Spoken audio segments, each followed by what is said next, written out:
What is up, guys, and welcome back to the video. And over the years, the WWE had so much talent, and sometimes they lost those great talents, and it makes me wonder why. Here are 10 wrestlers the WWE were crazy to lose. Number 10, John Morrison. John Morrison was a pretty big star in ECW, being the first champion for the return of the brand. And in 2010, John Morrison was a borderline main event star and almost reached superstardom level. He had a high profile match with The Miz for the WWE Championship on Raw, and many believed it was the beginning of the rise for Morrison. Unfortunately, Morrison became a guy who was only used for insane spots, and he got stuck in the mid-card.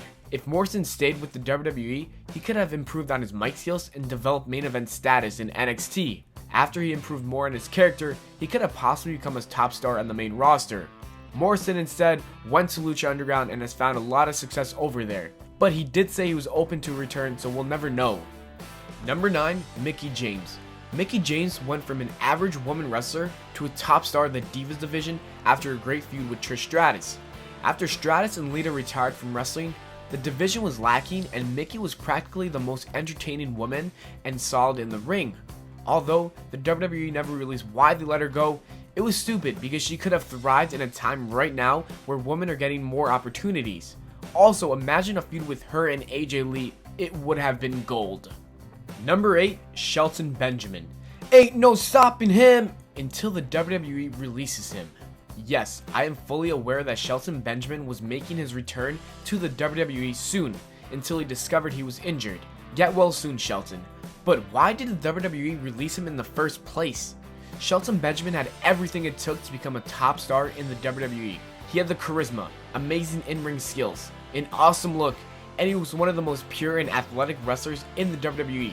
He should have been the WWE's first ever full black WWE champion, but instead he was stuck in the mid-card and never made it past the IC championship. After his mama's boy gimmick, he lost tons of momentum. Hopefully he can come back and win the WWE title, because I would be down for a short run on SmackDown. Number 7, Gail Kim. Gail Kim was one of the most misused women wrestlers to ever step foot in the WWE ring. Gail Kim had 2 runs in the WWE in the 2000s, and in the first run, she had a short title reign that lasted about 1 month. And in her second run, she wasn't even champion. I don't understand that girls like Kelly got the championship many more times and much longer. Gail Kim was incredible in the ring, and they mistreated her. At least TNA treats her with a lot of respect and has her as one of their top stars. I will never understand why WWE never capitalized on a woman who is beautiful and can work her ass off in the ring. Number 6, EC3. EC3 is one of WWE's hidden gems that they really messed up with. If you don't know who EC3 is, you might know him better as Derek Bateman in the 4th season of the old NXT. His pro was Daniel Bryan. The WWE is absolutely nuts for losing a man with such talent. He was the former NXT World Champion, and what we learned from his run as champion is how good he really is. If EC3 had just waited 1 more year, he would have been in the new NXT brand at Full Sail, and Triple H would have made him a star. But to be honest, I'm happy he found success because in the WWE, he was never going to reach the level he is at right now. Number 5, Drew Galloway. Drew Galloway, also known as Drew McIntyre, was actually given a gimmick that was him being the chosen one from Vince McMahon himself. That's when you know you have potential, when your gimmick is being the next big thing. Well, things never really clicked, and the WWE only saw Drew McIntyre go as far as the Intercontinental Champion. Fast forward to a couple years later, and we saw Drew Galloway form a faction with Jinder Mahal and Heath Slater, known as a 3-man band. Silly Vince, silly Vince. You had a main event level superstar in the palm of your hands, and you turn him into a joke? Anyways, Galloway is doing great in TNA, and he's actually facing off EC3 at Bound for Glory, which actually looks like a really good card. I cannot wait for this match. Number 4, Damien Sandow.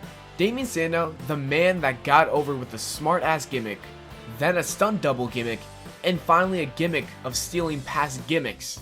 The point I'm trying to get across is that Damien Sandow was one of the most over guys in the WWE without even being on TV. That alone says a lot. It seemed as if Sandow was finally going to be in that main event scene until they wanted Cena to remain as champion for one of the worst unification matches ever with Randy Orton. Anyways, 2 years later, Damien Sandow was finally done with the terrible booking and decided to ask for his release. One promo in TNA and he just showed the WWE that they messed up big time. I hope he becomes a top star as he rightfully deserves it. Number 3, Wade Barrett. Wade Barrett is one of those wrestlers that the WWE really wanted to push, but for some reason, every time they tried, something happened. He was the leader of one of the coolest things in 2010, the Nexus, but Cena buried them and ruined the entire angle.